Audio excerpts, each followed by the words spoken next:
మన కాంట్రవర్సీని దాటి కాంట్రవర్సీ చేయగలరా మీరిద్దరు? I thought I should title this episode God does not censor. Yes. నాకు ఎందుకు సార్ బాబులు చేసేటప్పుడు ఇలాంటి మంచి కామ్ ఆఫీస్ ఎందుకు లేదు మాకు? అప్పుడు డబ్బులు లేదు. ఆనాడు తెలంగాణ సంస్కృతి మీద సాంప్రదాయాల మీద దాడి చేయడమే కాదు, హవయేళన చేస్తూ తెలంగాణ ప్రజల్ని అవమానించిన సందర్భాలు ఎన్నో మనం చూసినాం. అక్కడి నుంచి విద్యార్థి ఉద్యమకారులు అమరులై సాధించుకున్న తెలంగాణ రాష్ట్రంలో 10 సంవత్సరాలు తప్పకుండా తెలంగాణ సంస్కృతి పునరుజ్జీవింపబడుతుంది, మన తల్లిని గౌరవించుకుంటామని ఆలోచన చేసినాం. కానీ ఒక వ్యక్తి, ఒక కుటుంబం, ఒక రాజకీయ పార్టీ తమ గురించి మాత్రమే ఆలోచన చేసి 4 కోట్ల తెలంగాణ ప్రజల యొక్క ఆకాంక్ష పట్ల నిర్లక్ష్యం వహించడం వల్ల ఈనాడు ప్రజాప్రభుత్వం తెలంగాణ రాష్ట్రంలో ఏర్పడ్డ తర్వాత తెలంగాణ రాష్ట్రంలో తెలంగాణ ప్రజల యొక్క ఆకాంక్ష నెరవేర్చాలన్న ఆలోచనతో నా సహచర మంత్రివర్గ సహచరులందరూ సంపూర్ణమైన సహకారంతో ఈరోజు ఈ కీలకమైన నిర్ణయాలు మనం తీసుకోవడం జరిగింది.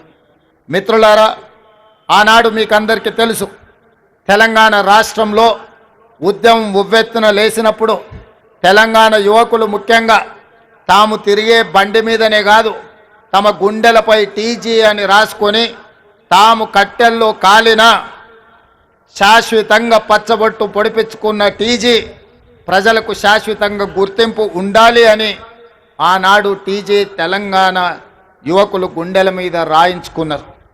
కానీ తెలంగాణ రాష్ట్రం ఏర్పడ్డ తర్వాత ఆనాటి ప్రభుత్వం తెలంగాణ రాష్ట్రం అంటే టీజీ అని కాకుండా టీఎస్ అని నామకరణం చేయడం ద్వారా తెలంగాణ ఉద్యమకారుల ఆకాంక్షను ఆనాటి ప్రభుత్వము నిర్లక్ష్యం చేసింది. అందుకే ప్రజాప్రభుత్వం ఏర్పడిన తర్వాత ఏ ఉద్యమకారులు, ఏ అమరవీరులు తమ గుండెలపై టీజీ అని రాసుకున్నారో ఆ టీజీనే తెలంగాణ రాష్ట్ర ప్రభుత్వం ఆమోదింపజేయడం ద్వారా తెలంగాణ ప్రజల యొక్క ఆకాంక్షను శాశ్వతంగా పదిలపరిచింది. ఇదే కాదు, ఈనాడు ఇక్కడున్న నిరుద్యోగ యువకులు, ఉద్యమకారులు, విద్యార్థులందరికీ తెలుసు. అదే కాదు, ఉస్మానియా యూనివర్సిటీ, కాకతీయ యూనివర్సిటీ గోడల మధ్య మారు మ్రోగుతున్నది ఈ రోజుకు కూడా జయ జయ హే తెలంగాణ జనని జయ కేతనమని. ఆనాడు తెలంగాణ ఉద్యమాన్ని ఉవ్వెత్తున లేపి ఆనాడు ఉద్యమకారులకు స్ఫూర్తినిచ్చి తెలంగాణ రాష్ట్ర సాధనలో ఎంతోమంది కవులు, కళాకారులు గొంతెత్తి పాడిన సందర్భంలో అందరికీ ఆదర్శంగా నిలబడ్డ అందశ్రీ గేయం రాష్ట్ర గీతంగా మార్చుకుంటామని ఉమ్మడి రాష్ట్రంలో సమైక్య పాలనలో మనం ఎన్నోసార్లు చెప్పుకోవడం జరిగింది. 10 సంవత్సరాలు ఎదురు చూసినాం, కానీ ఆనాటి పాలకుల యొక్క ఆలోచన నాకు తెలీదు. ఎందుకో జయ జయ హే తెలంగాణ అనే గీతం రాష్ట్ర గీతంగా అవతరించలేదు. అందుకే ప్రజాప్రభుత్వం ఏర్పడిన తర్వాత అందశ్రీ గారిని సంప్రదించి వారి ఆలోచనల మేరకు గాయకులతో మాట్లాడి ఈనాడు అధికారికంగా జయ జయ హే తెలంగాణ గీతాన్ని రాష్ట్ర గీతంగా మార్చుకోవడమే కాదు, రాష్ట్ర పరిపాలనకు గుండెకాయ లాంటి సచివాలయంలో ఆ గాయకుడు, ఆ రచయిత అందశ్రీని సన్మానించుకోవడం జీవితకాలం గుర్తుండిపోయే ఒక మధుర జ్ఞాపకం.